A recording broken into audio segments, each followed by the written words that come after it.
Olá, galerinha. Então, na aula de hoje nós iremos estudar impulso, quantidade de movimento e conservação da quantidade de movimento. Bom, o impulso é uma grandeza vetorial, tá, que está relacionada com a força aplicada em um corpo durante um intervalo de tempo. Como assim, José? É o seguinte, quando você vai chutar uma bola, você vai dar um impulso na bola. Para isso você precisa fazer o quê? Chutar a bola, ou seja, ter um contato com a bola, aplicar uma força na bola durante o intervalo de tempo. Então essa força aplicada na bola, tá, é essa força aqui da equação, e o tempo. O tempo é o tempo em que há contato, tá? O tempo em que intervalo de tempo em que essa força é aplicada no corpo, ou seja, é o tempo em que seu pé está em contato com a bola. Então o impulso é justamente isso, tá? No dia a dia a gente meio que usa o conceito de impulso meio que errado, né? Mas o impulso é quando você aplica uma força durante esse intervalo de tempo e consegue mudar o estado. Então, como assim estado? Seguinte, você estava parado e deu um impulso para frente, deu um salto para frente. Você estava parado e depois aumentou a velocidade, né? Conseguiu atingir uma certa velocidade. Então, impulso é isso. Bom, ao empurrarmos um carro, um exemplo, estamos aplicando o impulso, né? Ou seja, quanto maior a intensidade da força e quanto mais tempo você empurra, ou seja, quanto maior tempo você tem contato com o carro, maior é o impulso. Se o impulso for de uma força que não é constante no tempo, ou seja, varia no tempo, se nós tivermos um gráfico força versus o tempo, se nós calcularmos a área desse gráfico, né, tá, força versus o tempo, nós encontramos o impulso. Quantidade de movimento. Bom, quantidade de movimento está associado à inércia, mas é uma inércia em movimento. Por exemplo, o que é mais difícil de parar? Um caminhão ou um Fusca? Como assim? Isso depende de alguns fatores. Ao analisar de maneira simples, a gente está analisando a massa. Ou seja, essa inércia está associada à massa. Mas será que depende somente da massa? Não, também depende da velocidade. Quanto mais veloz um objeto está, mais difícil é de frear. Então, essa inércia em movimento, a tendência de continuar o movimento é dada pelo produto massa vezes velocidade, porque depende tanto da massa, como também depende da velocidade. E é isso que nós chamamos de quantidade de movimento. Então, inércia em movimento, nós chamamos de quantidade de movimento, que depende tanto da massa do corpo, como da velocidade. Tá? Então, se você fizer o exercício rapidinho mentalmente, o que é mais difícil de frear? Um caminhão ou um Fusca? Aí você vai dizer, o caminhão, porque o caminhão tem uma massa grande. Mas se eu fizer o seguinte, de forma bem simples, se eu tiver um caminhão a 1 km por hora e um Fusca a 75 km por hora, aí você já para pensar, opa, não é só a massa, mas também tem o fator da velocidade. Então essa inércia em movimento, que é a quantidade de movimento, depende tanto da massa como da velocidade. Então essa quantidade de movimento ela é uma grandeza vetorial, porque depende da massa, da velocidade, que é uma grandeza vetorial, e ela é dada pelo produto escalar entre massa e velocidade. Bom, e nós podemos notar, fazendo análise dimensional de forma simples, nós podemos entender que o impulso tem a mesma unidade de medida da quantidade de movimento. Mas é óbvio pensar isso, porque o impulso ele é a variação da quantidade de movimento.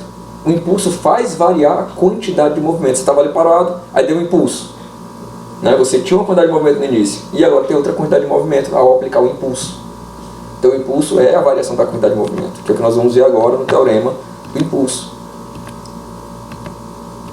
Então está aqui a equação do impulso. Vou pegar aqui de maneira bem simples. Essa força, dada pela segunda lei de Newton, né? Massa vezes aceleração. Substitui aqui na equação. Então nós temos essa equação. Então no lugar da força, coloca massa vezes aceleração. Mais aceleração, por sua vez, quem é? ΔV por ΔT. ΔV onde, professor? É V menos V0. Aqui é ΔV. Substitui no lugar da aceleração. E agora nós temos o tempo em cima, né? Intervalo do tempo em cima e embaixo, cancela. Então o impulso, ele é, quando você aplica a regra distributiva, o impulso é a quantidade de movimento no fim menos a quantidade de movimento no início. Ou seja, o impulso é a variação da quantidade de movimento, é igual à variação da quantidade de movimento. Vamos aqui para sistema isolado de forças, porque nós vamos agora falar sobre a conservação da quantidade de movimento. e as colisões. Bom, quando a gente fala sistema isolado de força, é um sistema que não tem forças externas agindo. Mesmo que tenha, essas forças externas elas se anulam, como é o exemplo aqui de duas bolinhas colidindo. Né? Nós temos aqui o peso da bolinha A para baixo, normal, sobre a bolinha A para cima, mas essas duas forças se anulam. São forças externas, mas se anulam. Do mesmo jeito na B, peso para baixo, normal para cima, elas se anulam. Só vai existir a interação entre a bolinha A e a bolinha B. A bolinha A empurra B, pela terceira lei de Newton, o B empurra o A, mas são forças internas entre elas duas. Então, quando a gente fala em um sistema isolado de forças, é quando nós temos um sistema sem forças externas. E se tiver, elas se anulam. Como nós podemos observar aqui, só existe força interna. Tá? O A empurra o B empurra o A. Então, ele é um sistema isolado de forças externas. O que diz o princípio da quantidade de movimento? Diz o seguinte, que na ausência de forças externas, a quantidade de movimento no início é igual à quantidade de movimento no fim. Então, se não tem força externa, a quantidade de movimento no início é igual à quantidade de movimento no fim. Ou seja, a quantidade de movimento é conservada. Vamos falar aqui sobre as colisões, que nós vamos abordar nesse momento duas, tá? A colisão elástica e a colisão inelástica. E essas colisões elas estão associadas à energia. Na colisão elástica, qual é a diferença dela para a colisão inelástica? Vamos lá, vamos caracterizar primeiro a elástica. Na colisão elástica existe conservação da energia. Então vai existir a conservação da energia. Além da quantidade de movimentos, em qualquer colisão que a gente adotar aqui, ou seja, qualquer colisão, sabendo que a força externa é nula, sempre a quantidade de movimento conserva. Agora, com relação à energia, aí depende. Na colisão elástica é caracterizada porque tem uma conservação da energia. Observem aqui o esqueminha. A bolinha A vai colidir com a bolinha B, sabendo que a energia cinética de A é 8, a energia cinética de B é 4. Após a colisão, a energia cinética de A sai de 8 para 5 e a energia cinética de B sai de 4 para 7. Observe que se a gente somar a energia cinética no início, é 12. E no fim também é 12. Então houve conservação da energia cinética. Logo, é uma colisão elástica. Colisão inelástica ou colisão plástica. O que acontece? A gente não tem conservação da energia. Uma colisão perfeitamente inelástica. Não há conservação da energia. Por exemplo, uma bolinha quando colide com outra. Se ao colidir uma com outra emitir som, então parte da energia foi emitida por ondas sonoras, energia sonora. Ou se elas colidem com a outra e aquece aquele ponto de contato, foi a energia sendo liberada, dissipada em forma térmica. Então a energia não é conservada. Então na colisão perfeitamente inelástica é caracterizada pelo quê? Pela não conservação da energia cinética. Ou seja, o bloquinho, né, digamos dois carros colidem, né, como na figura, ele é perfeitamente plástico ou inelástico. Por quê? Porque após a colisão os dois ficam juntos. Após a colisão os dois objetos vão andar juntos. É isso que caracteriza a colisão perfeitamente inelástica. Após o choque, os dois vão andar juntos.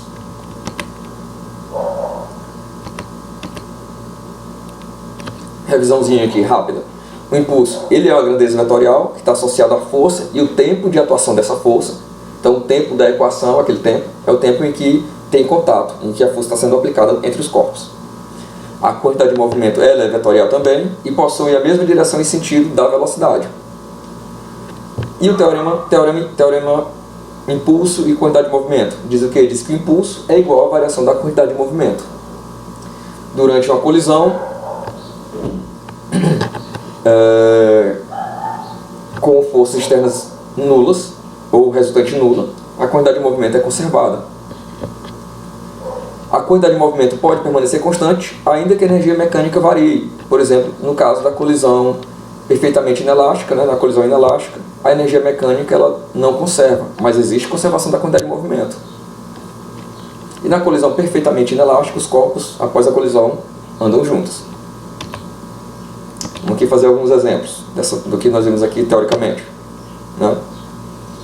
Aqui continua sendo teoria, né? A gente não está fazendo experimento, é claro, mas que a gente viu de forma conceitual, né? Conceitos e equações. Vamos lá fazer exemplos. A figura mostra dois blocos, A e B, estão em repouso, encostados em uma mola comprimida de massa desprezível. blocos estão apoiados na superfície sem atrito, então não tem a força externa do atrito. E suas massas são de 5 e 7 respectivamente. Supondo que o bloco B adquire uma velocidade de 2 metros por segundo, qual é a velocidade do bloco A? Então, pela figurinha, nós observamos que, como está parado, a quantidade de movimento no início é zero. Está tudo parado, a quantidade de movimento no início é zero. E no fim também vai ser zero. A diferença é que, quando você soltar as bolinhas, os blocos, o A vai para um lado e o B vai para o outro. Ou seja, nós temos vetores em sentidos contrários, explicando a conservação da quantidade de movimento. Vamos lá. Quantidade de movimento antes é igual a quantidade de movimento depois. Antes é zero, que é essa situação aqui. E depois, nós temos quantos corpos se movendo? Temos 2 corpos se movendo. Então nós temos duas quantidades de movimento. Quantidade de movimento A mais a quantidade de movimento B. Então está aqui. No início é zero e no fim, nessa situação, temos 2 corpos se movendo. Então nós temos duas quantidades de movimento no final. Então massa de E é 5 vezes VA, mais massa de B é 7, menos 2. Por que é menos 2? Porque ele diz na questão que a velocidade do B é 2, e eu estou adotando para a esquerda como positivo, então B é negativo. Tá? Então aqui a gente usou a primeira lei de Newton, ou seja, usamos o referencial inicial para a esquerda como positivo. Então o que for para a esquerda é positivo, o que for para a direita é negativo, por isso que ficou menos 2 aqui. Então resolvendo a equação, nós encontramos o VA é igual a 2,8 metros por segundo. Vamos ver outro exemplo. Despreze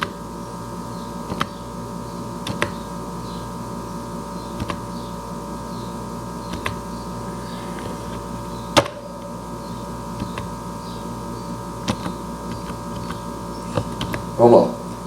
Despreze todas as formas de atrito, tá? É uma questão 2, exemplo 2. Nós temos aqui um bloquinho, 2 bloquinhos na verdade, livres de atrito, né? Bloquinho 1 e bloquinho 2 sem atrito, e o bloquinho 2 com o solo também sem atrito. Então a molinha é comprimida, tem um bloquinho aqui, ó, tá? Tem uma molinha, e esse objeto é comprimido. E no início está parado. Quando você libera, o bloquinho 2 vai para a direita e o bloquinho 1 vai para a esquerda. Então nós observamos que no início a quantidade de movimento é zero. E no fim nós temos 2 blocos se movendo, um para a direita e outro para a esquerda. Então temos duas quantidades de movimento. A massa M2 é 4 vezes a M1.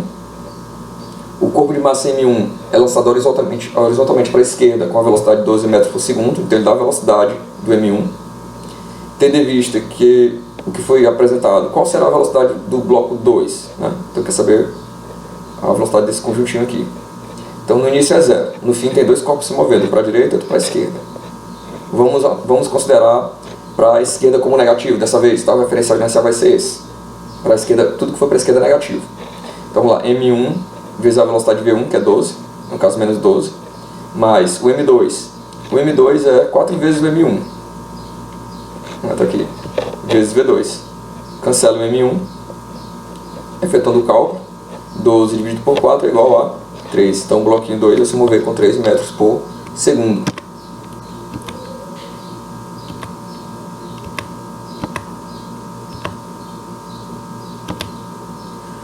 Próximo exemplo. Um automóvel de 1 tonelada, ou seja, 1000 kg, colidiu frontalmente com um caminhão de 9 toneladas.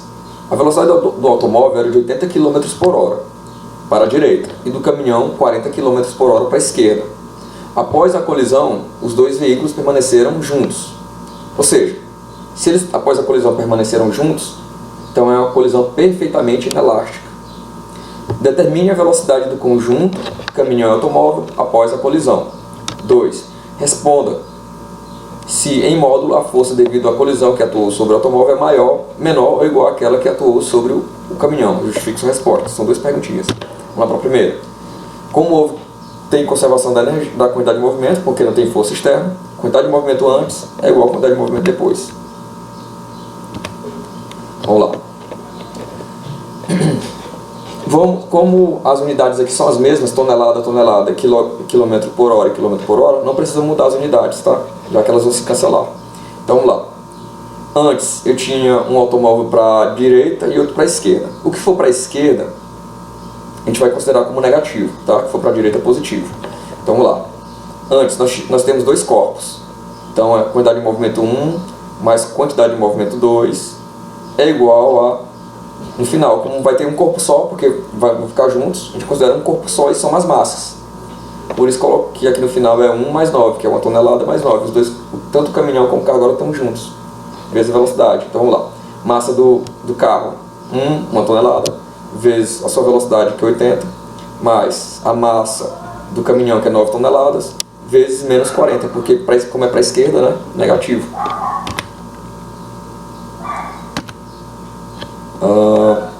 Como é que fica aqui o resultado então? Fica 80. Então é o seguinte, você vai fazer esse cálculo em casa, tá? Vai resolver essa continha aqui rapidinho em casa e vai encontrar o valor da velocidade quando dos dois após a colisão. E com relação à segunda, se em módulo a força devido à colisão que atuou sobre o automóvel é maior, menor ou igual àquela, ou seja, a força com que o carrinho colidiu com o caminhão e a força com que o caminhão colidiu com o carrinho, pela terceira lei de Newton, né?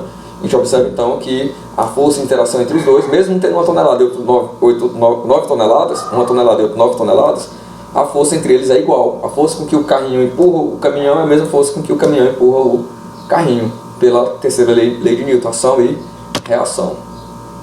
Então aqui a resposta, menos 28. Vamos lá para o próximo exemplo. Uma bala de massa M e velocidade V0 atravessa quase instantaneamente um bloco de massa M, que se encontrava em repouso pendurado por um fio flexível de massa desprezível. Nessa colisão a bala perde 3/4 da sua energia cinética. Ele perde provavelmente porque transfere energia para o bloco, como também pode transferir energia de forma térmica. Determine a altura H que alcança o pêndulo. Tá? Então a bala vem, atinge o bloquinho, atravessa, o pêndulo sobe, sabendo que a bala perde 3/4 da energia cinética. Então a energia final é 3/4 da inicial. Vamos aqui para o esqueminha. Considerando a bala, a energia cinética depois é 1/4 da energia cinética antes. Então a energia cinética é 1/2 de mv², final é igual a 1/4 vezes 1/2 da mv inicial ao quadrado. Cancela as massas e a gente encontra a relação entre a velocidade final e a inicial, ou seja, a velocidade final é a metade da inicial. Bom, isso é fácil de se entender porque a energia cinética é 1/4 da energia cinética, depois é 1/4 da cinética antes. Né? Mas como a relação da energia cinética e velocidade ao quadrado, você tira a raiz. Por isso que a velocidade final é 1/2 da velocidade inicial. Vamos aqui para a conservação da quantidade de movimento. Como tem forças externas, a quantidade de movimento do início é igual no fim. Então vamos lá. Antes, nós tínhamos somente um corpo em movimento, que é a bala. O pêndulo estava parado. Então só tem m, velocidade inicial da bala. É igual no fim. No fim nós temos dois corpos se movendo. Dois corpos, quais são eles? A bala, que perdeu metade da velocidade inicial, ou seja, 1/4 da energia cinética. E o pêndulo que subiu.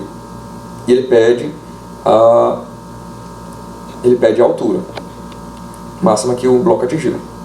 Então, essa situação aqui é no momento da colisão. Então a gente resolve esse probleminha, tá? E observa que a velocidade do bloco é dada por essa equação. Tá? Resolve essa equaçãozinha aqui. Vamos lá. Conservação da energia mecânica do bloco M ao se mover de A até B, ou seja, do ponto mais baixo até o ponto mais alto. Nesse caso a energia conserva. A gente vai pegar só a conservação da energia do bloco. O bloco tinha uma energia cinética no início e depois vai atingir uma energia potencial. Pela conservação da energia mecânica, no início só tinha energia cinética e no fim só vai ter energia potencial gravitacional. Então nós estamos aplicando aqui, no início não tem energia potencial, vamos considerar o nível mais baixo aqui como sendo 0. E lá no final, para atingir a altura máxima, a energia cinética é 0, né? A velocidade é 0. Ok, vamos lá. Energia cinética, 1/2 de mzão, que é a massa do bloco, Vm ao quadrado. E lá no final é mgh. Cancela as massas. Nós então observamos que 1/2 de Vm ao quadrado. Mas quem é Vm? Vm é mzinho, V0, 2 sobre m, tudo ao quadrado. É igual a gh. Então a altura é dada por 1/8 de g, m, V0, m, tudo ao quadrado. Então nós encontramos a equação para a altura máxima que o bloco atinge após uma bala colidir e atravessá-lo, perdendo 1/4 da energia cinética. Olha o exemplinho bem legal, que é o exemplo, por exemplo, de uma pessoa se movendo ao longo de uma canoa. Você está lá na ponta da canoa e quer ir para a proa. Você observa que quando você faz isso, a canoa vai para trás. E por que ela vai para trás? Porque deve conservar a quantidade de movimento. No início é 0 e no fim, você está indo para frente, com certeza a canoa tem que ir para trás. Notem que isso é justamente o resultado direto da terceira lei de Newton, ação e reação. Tá? Então você vai para frente, o barquinho vai para trás. Mas vamos aqui. Na figura, representado um homem de massa M, está de pé sobre uma tábua de comprimento L, que se encontra em repouso na superfície sem atrito. Então nós já sabemos que a quantidade de movimento no início é 0.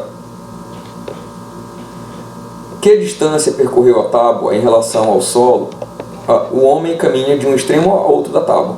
Que distância percorreu a tábua em relação ao solo se sua massa é m sobre 4? Então a massa do homem é m, a massa da tábua é m sobre 4. Então a gente observa que essas massas vão cancelar. Então vamos lá, à medida que ele for para frente, o barquinho a prancha vai para trás. E ele quer saber justamente quanto é que essa tábua percorreu, né, quando o homem foi de uma ponta a outra. Vamos lá, situação antes, situação depois. Ele foi andando e a pranchinha foi para trás. Que eu faço esse experimento para vocês verem numa canoa. Tá lá, a canoa é parada e você começa a andar. Você vai para frente, mas a canoa vai para trás. Por quê? Para conservar a quantidade de movimento. Então vamos lá. Vamos fazer aqui uma análise tá, de distâncias. Então aqui é o início, a pranchinha foi para trás. A gente pode notar que aqui é a distância que a prancha se moveu. Tudo isso aqui é L. Se tudo isso aqui é L e tira esse pedaço, então aqui fica L menos D. Então a gente está atrás dessa distância D. Tá? Aqui é D, a distância que a pranchinha se moveu para trás. E esse pedacinho aqui é todo o L tirado D. Então é L menos D. Sabendo que tem conservação da quantidade de movimento. Então antes era 0. E no final nós temos dois movimentos, que é o homem para frente e a tábua para trás. Então ficou M vezes V, né, a quantidade de movimento do homem, menos a quantidade de movimento da tábua. Passa do homem para o lado de lá, para o lado esquerdo, e multiplica por menos 1. Nós temos essa equação. Substituir as massas. Massa do homem, Mzão, V do homem, é igual a massa da tábua, é 1/4 da massa do homem. Cancela-se a massa. Então fica a velocidade da tábua, ela é 4 vezes a velocidade do homem. Como tudo isso ocorreu no mesmo tempo, e a velocidade do homem foi constante, né, podemos dizer que a velocidade é espaço sobre tempo. Ou seja, o homem, a tábua se deslocou D, ou seja, D sobre o tempo, vezes igual a 4 vezes. O homem se moveu quanto? Ele estava aqui e veio para cá, se moveu L menos D sobre o tempo. Como tudo isso ocorreu no mesmo tempo, a gente pode cancelar o tempo. Então fica D igual a 4L menos 4D. Aplica a distributiva aqui. Então a gente observa que o D é 4L sobre 5.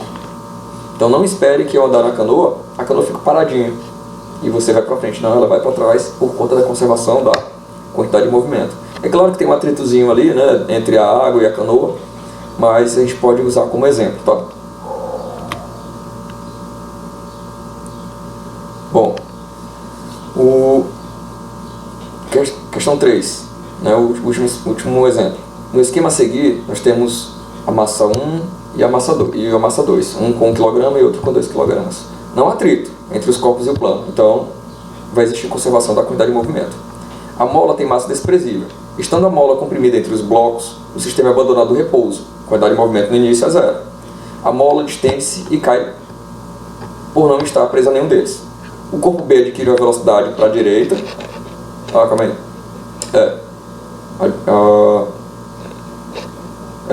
Como a mola estava comprimida, o B vai para a direita e o A vai para a esquerda. O B vai com 0,5 metros por segundo. Determine a energia potencial da mola no instante que o sistema é abandonado livremente. Vamos lá. Sabemos que a quantidade de movimento antes é igual a quantidade de movimento depois. No início é 0. Um corpo vai para a direita e outro vai para a esquerda. Então temos duas quantidades de movimento no fim. Então a massa de A é 1 V de A, mais massa de B é 2 V de B. Logo a velocidade de A é igual a menos 1 metro por segundo. Ele é menos 1 porque ele está indo para a esquerda, né? Consideramos para a direita como positivo. Vamos lá. No início, pela conservação da energia mecânica, no início estava tudo parado, então não tinha cinética, só tinha potencial elástico. Depois, tem dois corpos se movendo, aí você soma as duas energias cinéticas, a energia cinética de A e a energia cinética de B. Então a energia potencial quem é? Que é o que ele deseja. É igual a 1 meio, é igual a energia cinética de A mais de B, ou seja, 1 meio de MA VA ao quadrado mais 1 meio de MB VB ao quadrado. Substituindo, massa de 1 meio, massa de 1 é 1, a velocidade de A é menos 1, mas fica ao quadrado, mais 1 meio de M de B, que é 2, vezes a velocidade de B, que é 0,5. Efetuando esse cálculo simples, a gente chega que a energia potencial é igual a 0,75 joules. Então é isso, pessoal. Façam a atividade e sucesso!